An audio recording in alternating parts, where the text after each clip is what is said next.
À première vue, cela pourrait ressembler à la Suisse. Des dizaines de vaches laitières dans de verts pâturages. Pourtant, nous sommes bien au Rwanda, où ces bovins règnent désormais en maître sur le pays des 1000 collines. Dans ce bar de quartier à Kigali, les consommateurs n'ont d'ailleurs pas le choix. Ici, on ne sert que du lait bien crémeux. D'immenses pintes de lait que les clients boivent à une vitesse folle. Installé sur son habituelle chaise en plastique au plus près de la cuve, John savoure son premier verre de la journée. Pour moi, c'est impossible de passer une journée sans boire de lait. J'aime ça plus que la nourriture. Le matin, la première chose que je bois, c'est du lait. Le midi, je reviens ici. Et le soir, après le travail, c'est pareil. Ce bar à lait est loin d'être une exception.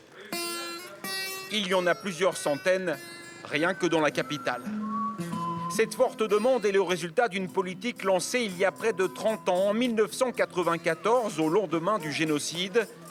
Des vaches ont alors été importées des Pays-Bas et de la Suisse pour relancer l'économie et particulièrement l'élevage. Dans les années qui ont suivi, plus de 400 000 bêtes ont été distribuées gratuitement aux familles les plus pauvres. C'est le cas de Gilbert et sa vache a changé sa vie. J'aime vraiment cette vache. Elle produit 5 litres de lait par jour.